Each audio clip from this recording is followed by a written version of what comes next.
sat in the cold auction house and watched the numbers climb.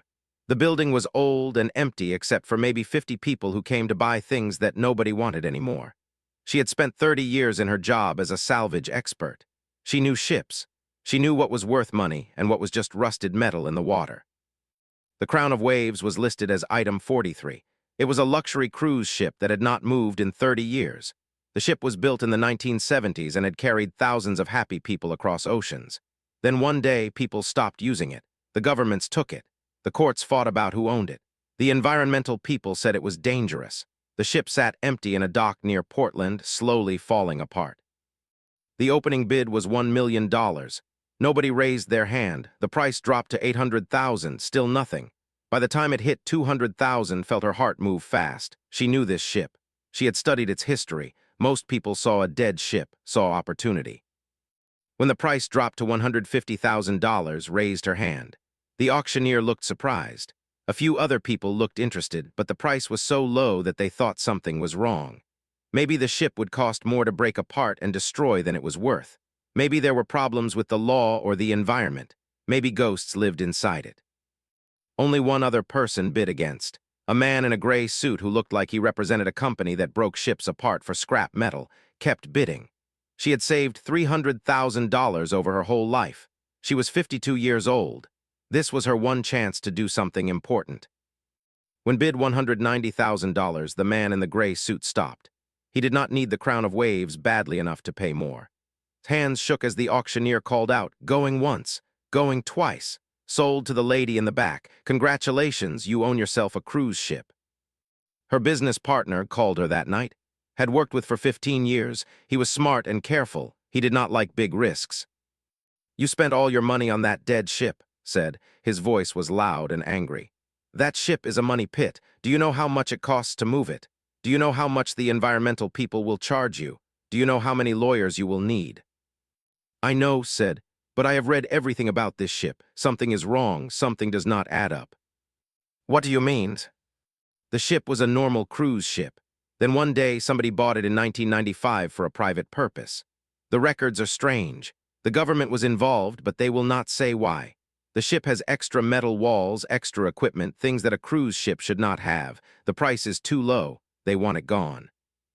Was quiet. "You are seeing things that are not there. You are an old woman with an old dream of finding treasure." "Maybe," said, "but I am going to look anyway." 2 weeks later, stood on the dock and looked at the Crown of Waves. The ship was huge. It was 500 feet long and 12 stories tall. The paint was gray and brown with rust. The windows were dark. The deck was covered with dirt and dead bird poop. The ship looked like a giant corpse floating in the water. Had hired 3 workers for $200 per day. They were young men named Carlos, Tony, and they were not afraid of danger. They had brought tools and flashlights. "Is this really a ship or a floating building?" Tony asked. Both said, "Come on, we go inside." The doors at the bottom were locked, but the metal was soft with rust. One hit with a hammer and the lock broke. The doors opened with a sound like screaming metal. Cold air came out. The air smelled like metal and dust and something else, something old. Inside was darkness. The flashlights made circles of yellow light. They walked down a hallway. The carpet was wet and falling apart. Water dripped from the ceiling. On the walls were pictures of happy people smiling at the ocean. Some pictures had people's faces crossed out with black marks. Other pictures had been torn away. They found a cabin. The door was unlocked. Inside, everything was still there. A bed with blankets, a lamp, a book on the table, clothes in a closet. It was like someone had left in a hurry, but nobody had come in after that. "This is weird," Carlos said. "Why would they leave everything?" "Sealed order," said. "I saw something like this before. The military or government comes and says you have 1 hour to leave. You cannot take anything. You leave everything behind. Maybe they were looking for something on this ship. Maybe they found it. Maybe they wanted nobody to know." They climbed down narrow metal stairs to the lower decks. The ship got colder. The walls here were different. They were not painted wood like the upper decks. They were smooth metal, thick and new-looking compared to the rest of the ship. There were doors marked with symbols and numbers, but no names or words that made sense. One door had a small window made of thick glass. Looked through it. Inside was darkness, but she could see shapes. She could see something big, something that did not look like it belonged inside a cruise ship. "We need a power source," said. "We need lights, we need to see what is down here." Tony said maybe we should leave it alone. Maybe they sealed this up for a reason. Looked at Tony. She had built her life on finding things that other people left alone. She had never been scared of what she might find. She was not going to start now. "Get the generator from the truck," said. "We are going to see what is in this ship." As the sun went down, the four of them worked to bring power to the lower decks. They ran cables and set up lights. The generators made noise that echoed through the empty ship. When the lights came on, the metal hallway was bright and cold. Then saw it. Behind one of the thick metal doors there was a lock pad. It looked like something from a science fiction movie. It was too advanced for the 1990s. She put her hand near it and the pad glowed with a soft blue light. The door began to move. It opened slowly with a hiss of air that had been trapped for 30 years. Inside was a space so big that could not see the far wall. Her flashlight was small and useless. The light from the hallway made shapes of things, big metal shapes, but could not tell what they were. "Oh my God," whispered, "what is that?" Brought more lights and more people. She hired engineers and scientists who could keep their mouths shut. Robert Cole was a mechanical engineer who had worked on submarines. Lisa Green was a historian who studied government secrets. Ford was a linguist who could read dead languages and lost codes. Together, they returned to the Crown of Waves with equipment that cost $20,000. The hidden space beneath the ship was enormous. It was carved directly into the foundation of the vessel, as if someone had built a cave into the bottom of the ship itself. The space extended down far below the normal waterline, deep into something that was not really the ship anymore. It was its own thing, a secret thing. There were 12 objects inside the space, counted them carefully. Each one was about 40 feet long and shaped like a water drop or a teardrop. They sat on metal stands that held them above the floor. They were dark gray, almost black, made of metal that looked smooth and strange. The metal had symbols cut into it, not painted, cut deep into the surface. "This is not human work," Robert said. He had studied the metal with special equipment. "The thickness is wrong, the way it is cut is wrong. Humans did not make this." Lisa walked around the objects with her camera taking pictures. "The symbols are organized. See how they repeat. This is writing, this is language, but not any language I know." Stood in front of the first object and stared at it. He did not speak for a long time. When he finally said something, his voice was different. "These are ships. These are alien ships." Nobody answered him for a moment. The words hung in the cold air. "How do you know?" asked. "Because I worked on a translation project once," said. "In 2003, we analyzed some symbols found in a hidden facility. I was never supposed to talk about it. I signed papers saying I would never tell anyone.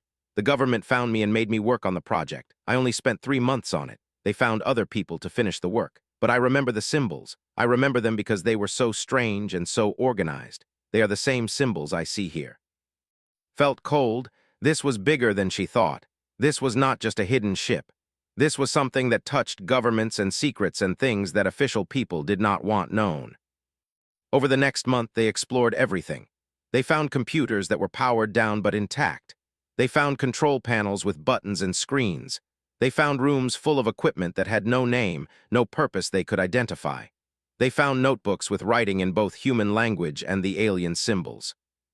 Brought in a private electrician to restore power to one of the computers. When the screen turned on, it showed files in both languages. The human writing was in English and was very old. It was from 1995. The files told a story. A ship had crashed near Hawaii in 1992. Not a human ship, an alien ship. A government organization called the Interplanetary Research Division had recovered it and brought it to the Crown of Waves. The ship had been anchored in the dock and modified. The upper levels were kept as a disguise. The lower levels had been turned into a research facility.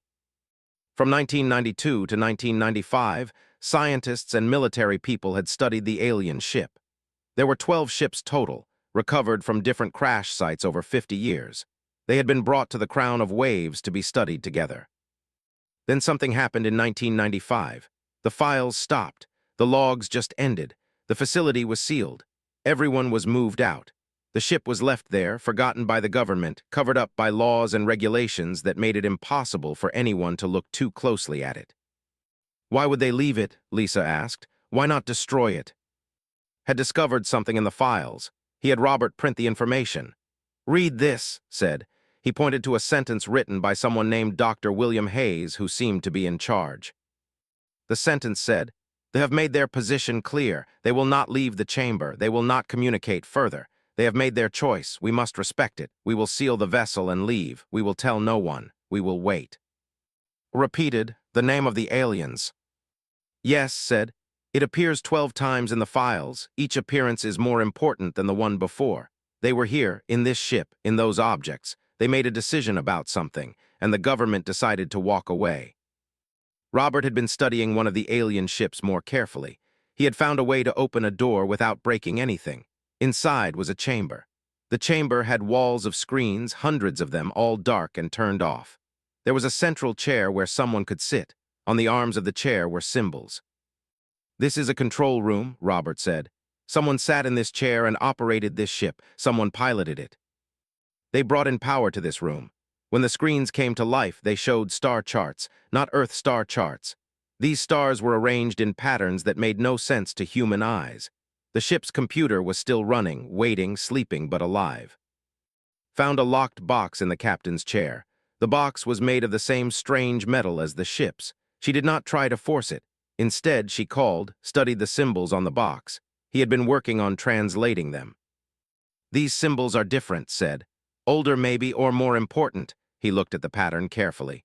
"There is a word here, I have seen it before, in the files. It means message, or gift, or choice." Realized something. The government had not destroyed this ship because the aliens had asked them not to. The aliens had asked them to wait. The aliens had asked them to leave a message. In that moment, standing in the cold chamber beneath the crown of waves, understood that she had not bought a ship. She had bought responsibility. She had bought a secret that the government had walked away from. She had bought a mystery that the aliens wanted someone to find. Lisa was looking at the notebooks again. She said, "There is a date written in the last notebook. It is the date when everything stopped. It is July 15th, 1995, and there is something else. Written at the very end, it just says, when the world is ready, when humanity grows up, then give them the gift." The four of them stood in the dark chamber and did not speak. They stood beneath 12 alien ships. Opening the box took 2 weeks. Would not let them force it. He studied the symbols with every translation tool they could find. Robert examined the lock with cameras and sensors.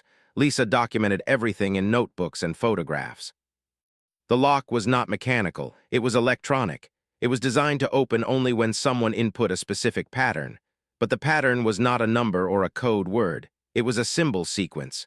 The sequence meant something. It was a question. Finally figured it out. The symbols asked, "Are you the species that chooses to be better?" He told about it while they sat in the chamber late at night. Everyone else had gone to sleep. Just the two of them were awake in the dark, with only the glow from the alien computers. "The aliens are not stupid," said.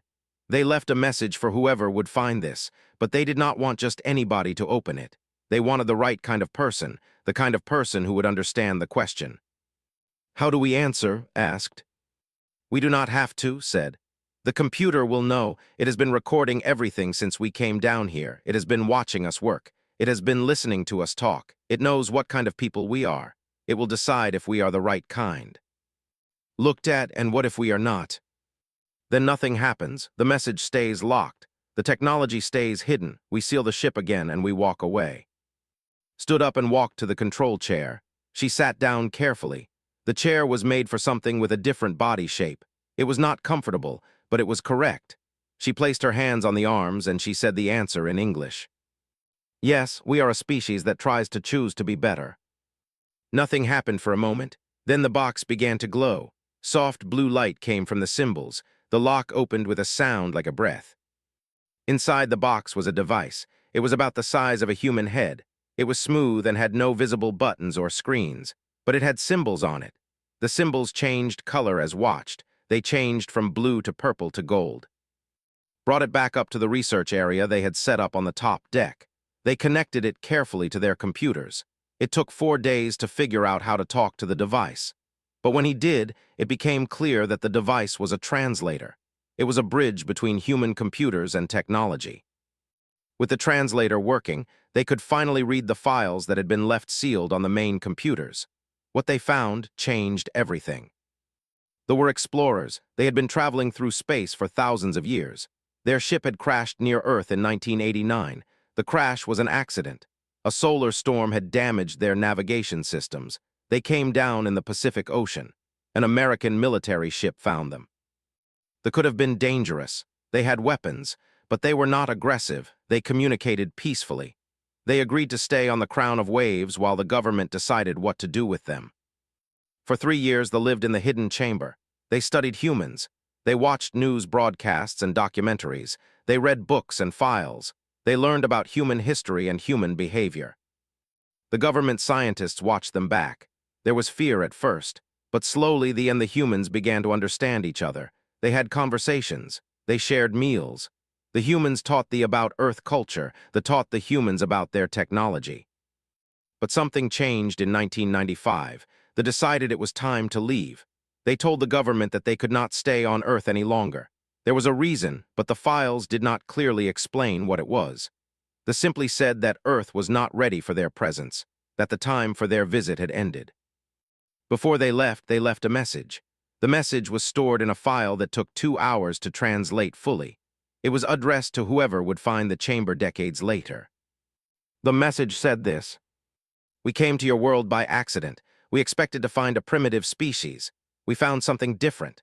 We found creatures that are capable of great harm but choose, often, not to do harm. We found creatures that help each other even when it costs them. We found creatures that will die to protect young ones that are not their own.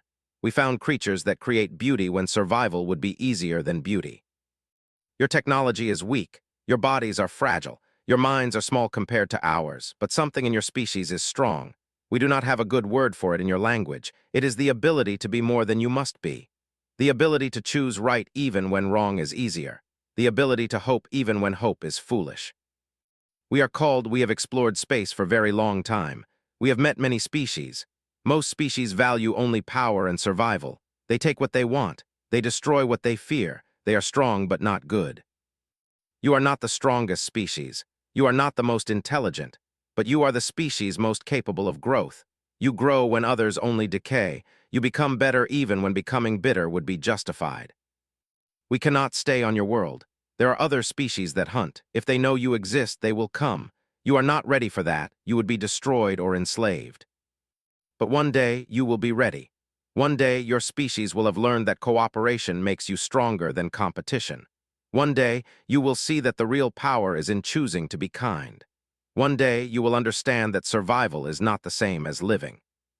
When that day comes, we will return. We will bring the ships and the technology that you find in this chamber. We will bring gifts that will help you, but only if you have proven worthy. Only if you have chosen over many years and many chances to be better than you had to be. We cannot tell you when this will happen. It could be 100 years. It could be 1,000 years.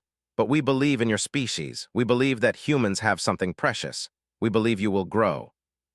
This message will wait as long as it must. The ship will wait. The technology will wait.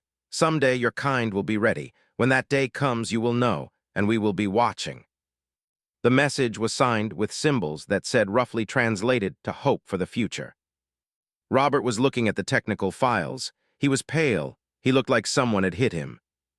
He said slowly, "These ships, they have fusion reactors that work. They have medical technology that could cure diseases we cannot cure. They have materials that should not exist. The value is not $75 million. The value is not $1 billion. The value is beyond calculation. This technology would change everything." Sat down, she did not feel excited. She felt the weight of responsibility, the weight of a choice that would affect all of humanity. Lisa was quiet too. She said, "They left this for us, not for governments, not for military. They left it for people who would understand what it means, people who would make the right choice." "And what is the right choice?" asked. Nobody answered because none of them knew. The message was clear about one thing. Humanity was not ready, not yet, not for all of this. Looked at her team. She said, "We cannot tell anyone, not yet, but we have to think about what this means. We have to decide what we are going to do with something that could save the world but also destroy it. We have to decide if we are the kind of species that believed we could become." In the chamber below the crown of waves, 12 alien ships waited. The message from the sat in the computers, patient and hopeful. And above on Earth, humanity continued to live and struggle and try to be better, sat alone in the captain's room of the Crown of Waves and thought about money. She was a woman who had lived her whole life on the edge of poverty. She had worked hard. She had saved. Now she held the key to unlimited wealth. She could sell the technology. She could sell just small pieces of it. The medical systems alone would make her richer than any person in history. She could have a palace. She could have anything.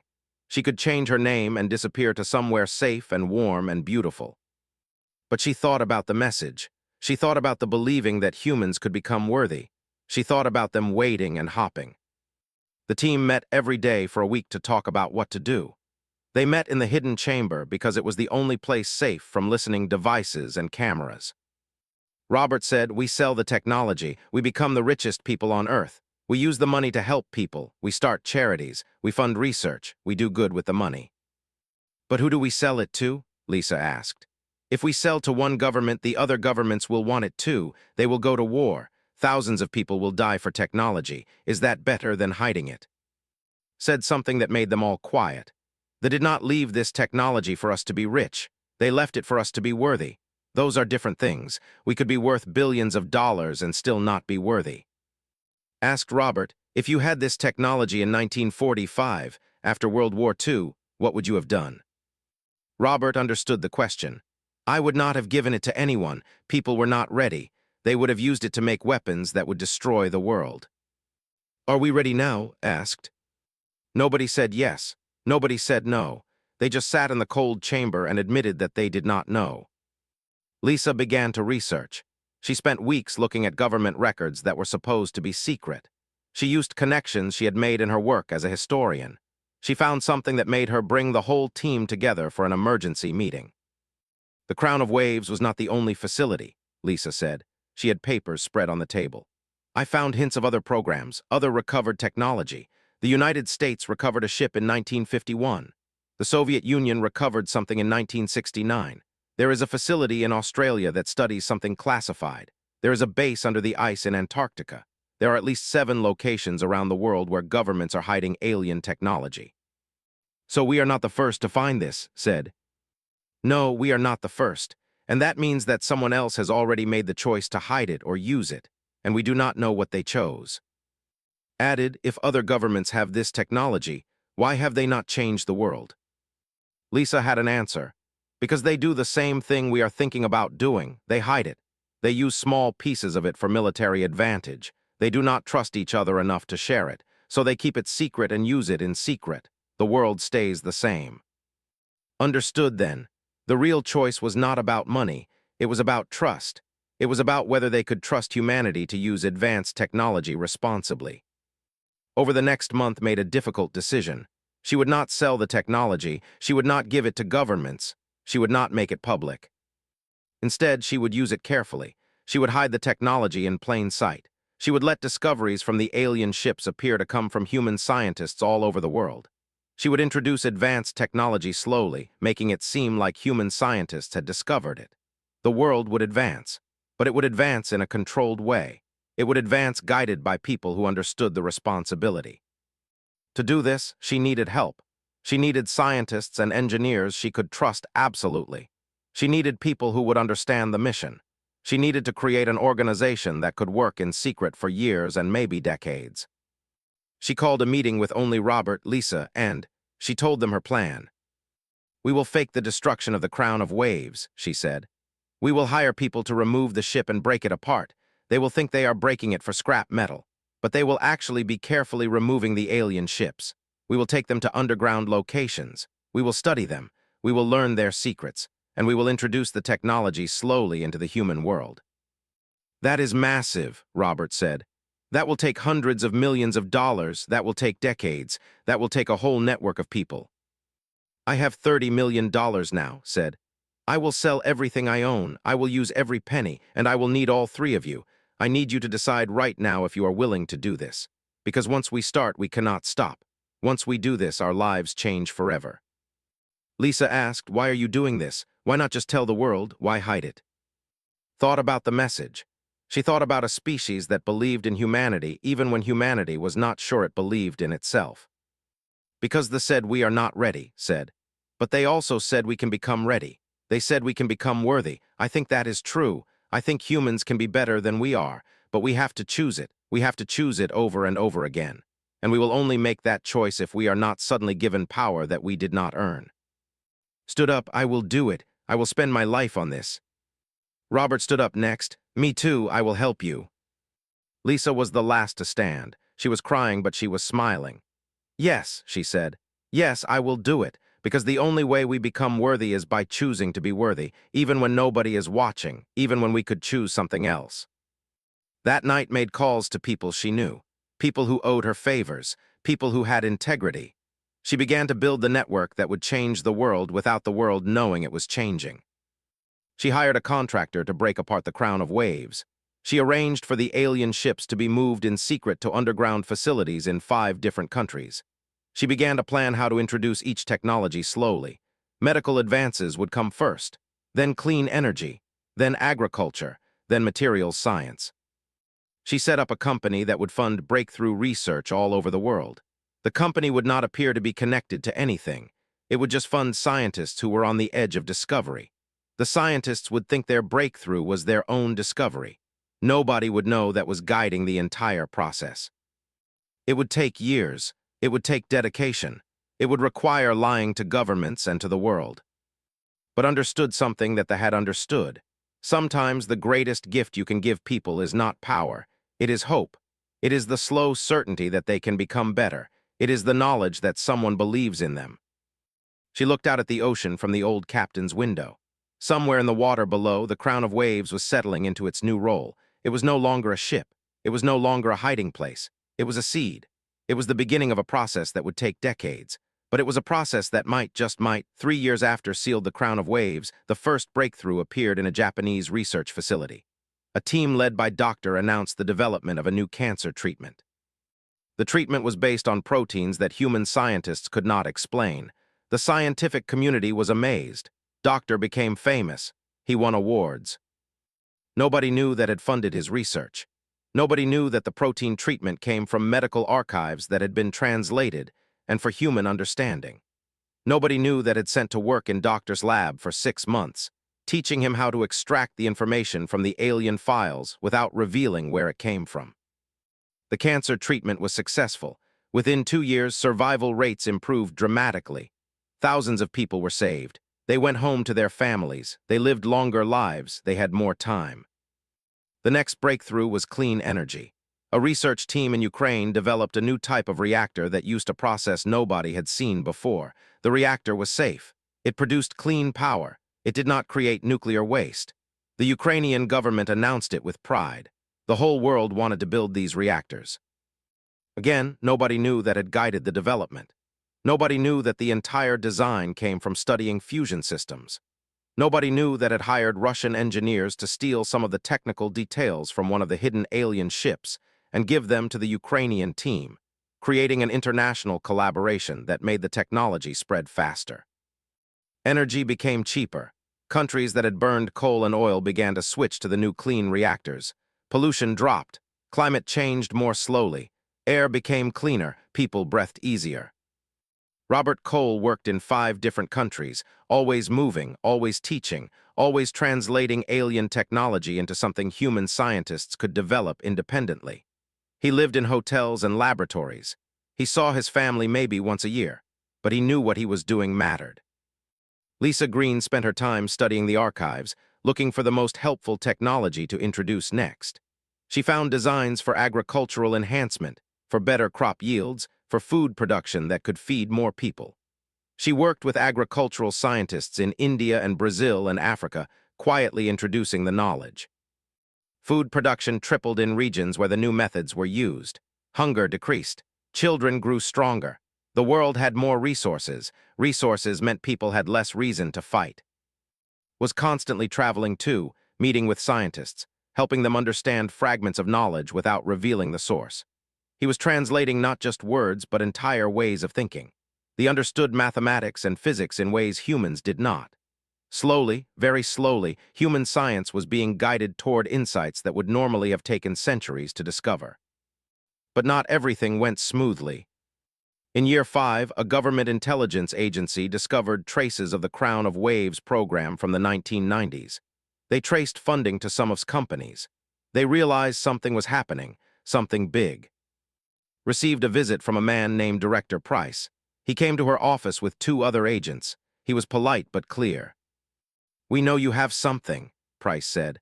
"We know it is connected to the old research facility. We know people are getting help developing technology they should not be able to develop. We know governments around the world are asking questions." Did not deny it, she did not confirm it, she just looked at him. "We could arrest you," Price said. "We could seize everything, but something tells me that would be a mistake. Something tells me that you are actually helping humanity. Which is weird because most people who have secret technology use it for power. You seem to be giving it away." "Not giving it away," said carefully. "Introducing it carefully, there is a difference." Price studied her for a long moment. "You know there are other organizations like yours. Other governments have old programs. Other countries are hiding technology too. We know about at least 7 locations. If this becomes public, if people find out about alien ships and advanced technology, the world will tear itself apart. Countries will go to war for possession." "Yes," said. "So why are you doing this?" Told him about the message. She told him about the choice she had made. She told him about a species that believed humans could become worthy if given time and guidance. Price listened to everything. When she finished, he was quiet for a long time. "The old program," he said finally. "The one in 1995, we had orders to study the aliens but also to kill them if necessary. We had scientists and soldiers standing by. We had plans to destroy their ship if they became a threat. But they never did. They were gentle. By the time the government decided what to do, they had already left a message and locked themselves in that chamber. We made the decision to seal it instead of destroying it. We decided that the future might be more important than our immediate security." "Had not known that." "That was 1995, Price said. "It is now 2000, and I have spent 5 years wondering if we made the right choice. Whether we should have destroyed that chamber and hidden the technology forever, whether we should have told the world." He stood up. "I am going to tell my bosses that I found nothing, that the traces of the old program were just historical records that mean nothing now, that you are running legitimate research companies, and I am going to retire early. I am going to stop trying to control what you are doing, because I think you are right. I think the only way humanity gets better is if we choose to be better, not because we are forced, not because we are afraid, but because we decide we want to." Before he left, Price said one more thing. "Do not make my mistake. Do not let the government stop you, but also do not let power corrupt you. The same choice that faces nations faces you now. You could use this technology for control. You could become the most powerful person on Earth. Will you choose not to?" Said, "I will try." "Trying is not good enough," Price said. "You have to succeed, because if you fail, everything fails." After Price left, understood something new. There were people everywhere who wanted humanity to be better. They were in governments and agencies and laboratories. They were people who had learned from history. They were people who had seen what power did to humans. They were people who hoped that one woman's choice to guide rather than control might spread to others. In year 7, a research team in India announced breakthrough in food production. A team in Germany developed new materials for construction. A team in Japan created medical devices that could diagnose diseases before symptoms appeared. A team in Kenya developed water purification technology that could clean any water source. Each breakthrough made the world a little better. Each advancement was small enough not to seem impossible, but together they were transforming human civilization. Wars decreased not because people became moral, but because they had less reason to fight. Resources became more available. Disease became easier to treat. Life expectancy increased. Education became possible for more people. Slowly, very slowly, humanity was becoming worthy. Watch this happen from her offices in Portland. She was 60 years old now. Her hair was gray. She had not taken a vacation in 7 years. She had not had a romantic relationship. She had given her entire life to this work. Robert called her one night. "The first ship is fully operational," he said. "We can power it. We can access all its systems. It is ready if we need it or if someone asks." Said, "Not yet." The said, "When humanity is ready, we are getting better, but we are not ready yet." In that moment, she felt the weight of the choice again. She held the keys to technology that could end all human was 74 years old when the signal came. The signal was in the frequency, transmitted from a location above the Earth. It came from a ship that had just entered the solar system. The ship was not aggressive. It was alone. It was broadcasting a simple message in English. "We have returned, as promised. We are coming to see if you have learned. We are coming to see if you have grown." The news exploded across the world. Within hours, governments were in panic. Military forces were mobilized. Scientists were activated. The whole world knew that something impossible was happening. Watched the news from her house. She was watching the human response. She was watching fear. She was watching some nations prepare weapons. She was watching religious leaders debate what this meant. She was watching people on the streets, some joyful, some terrified. Called her at dawn. "It is time," he said. "They are here. You have to decide. Do we tell them the truth? Do we tell them what we have done? Do we tell them that we have been working to prepare Earth for this moment?" Packed a bag with documents. She packed files showing the advances in clean energy, in medicine, in agriculture, in human cooperation. She packed reports showing that wars had decreased. She packed data showing that hunger was declining. She packed evidence that humans had chosen to be better. Then she went to the underground facility where they kept the first ship. Robert was waiting for her. He was old now, too. His hands shook as he helped her onto the ship. "Can you still operate this?" asked. "I can operate it," Robert said. "I have been practicing for 15 years. I was always wondering if this day would come." Robert activated the ship. The systems came alive slowly. The ship had been sleeping, but it was not dead. It was waiting, just like the who had left it had promised. The ship rose from the ground and climbed into the sky. Below could see the Earth that she had spent her whole life trying to save. The blue oceans, the green forests, the cities where millions of humans lived. The ship was waiting in a neutral orbit between the Earth and the Moon. It was much larger than expected. It was a city in space. It was the home of a species that had traveled among stars for thousands of years. When small ship approached, a docking port opened. The ship guided itself inside, stepped out into the vessel, and she found herself face to face with the species that had changed her life. They looked like what had expected based on the descriptions in the files. They were tall. They had more limbs than humans. Their skin was silver and moved like water. They did not have mouths like humans. They communicated through sounds and colors that moved across their skin. One of them approached her, had come on the ship too. He had a translation device. The device converted the colors into words. They said, "You are the human who found our gift. We have been watching. We have been monitoring your decisions. We have been reading your communications for many years. You are not the person we expected to find. You are something different. You are something better." Said, "I found your message. I understood what you were asking. I tried to guide my species toward being worthy, but I am just one person. I do not know if it was enough." They communicated more colors. The device said, "You misunderstand. You did not guide your species. You created the conditions for your species to guide itself. This is the most difficult thing to do. We have met thousands of species. Most of them want to be told what to do. Most of them want power from outside. Your species wanted to earn power. Your species wanted to become better on its own. This shows worthiness." They took to a chamber where they showed her the Earth from their perspective. They showed her sensors that had been tracking human progress. They showed her global networks displaying wars decreasing, pollution decreasing, cooperation increasing. "You think you failed," they said through the device. "But you did not. Your species has made progress, more progress than we expected in 15 years. Your species has begun to understand that cooperation creates strength. Your species has learned that power is not the same as wisdom. Your species has chosen to be better."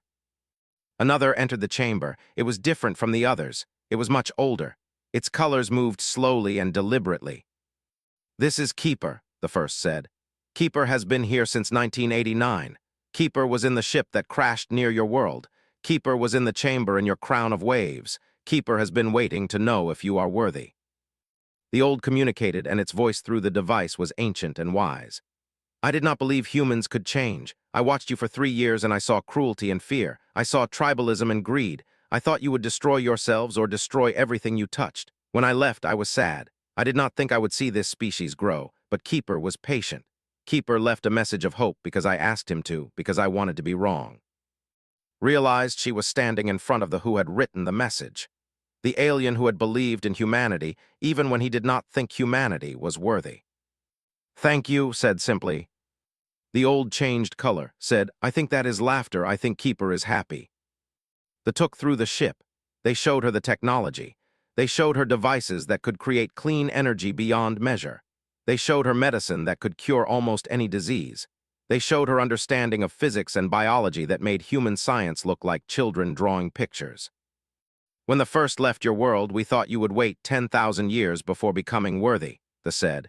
"You became worthy in 15 years. This is remarkable. This is unprecedented." In a chamber that looked like a garden growing plants had never seen, they explained their offer. "Your species can now join the larger community of space-traveling peoples. You can trade with other species. You can learn from cultures billions of years older than you. But there is a requirement. You must prove that you will not use advanced technology for war. You must prove that you will share knowledge rather than hoard it. You must prove that you will be guided by wisdom rather than fear." "How do we prove this?" asked. "You live it," they said. "For 10 years, we will give you technology carefully. We will watch how you use it. We will see if you become better or if power corrupts you. If you prove worthy, we bring you fully into our community. If you fail, we take the technology back and you wait another 1,000 years."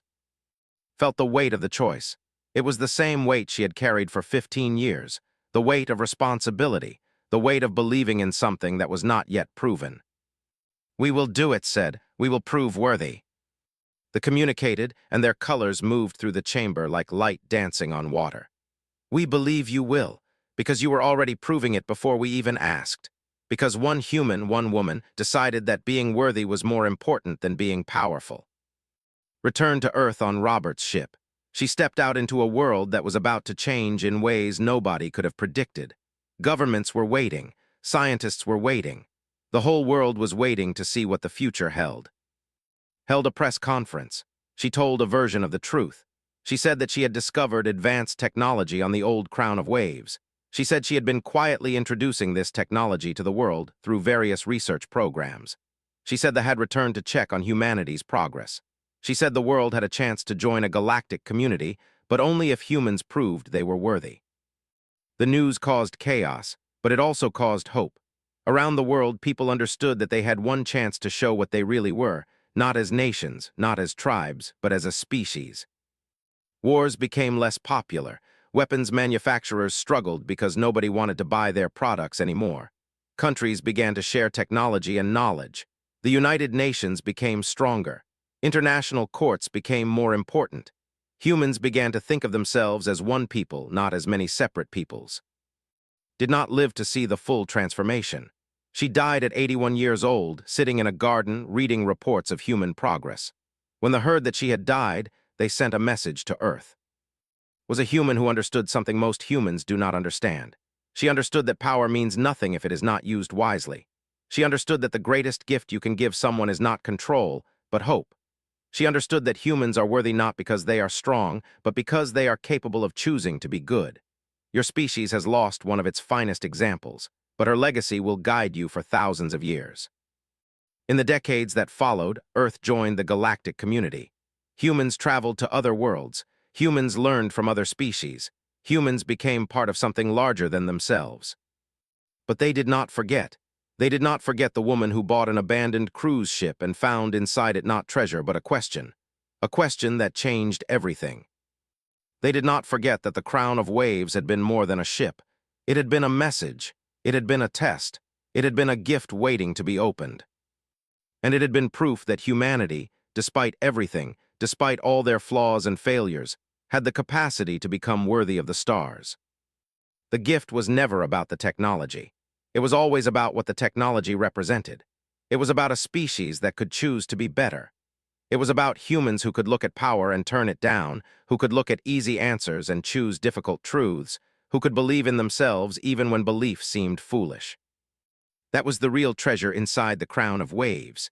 That was worth more than $75 million. That was worth more than all the gold and oil and rare metals in the world. It was worth everything. Suffering, but she was choosing not to use it. She was choosing to wait. She was choosing to trust that humans could become worthy on their own. It was the hardest choice she had ever made, and she made it again every single day. A humanity worthy of the stars. Picked up the phone and began to change the world. She did not ask for thanks. She did not expect recognition. She simply began the work that needed to be done.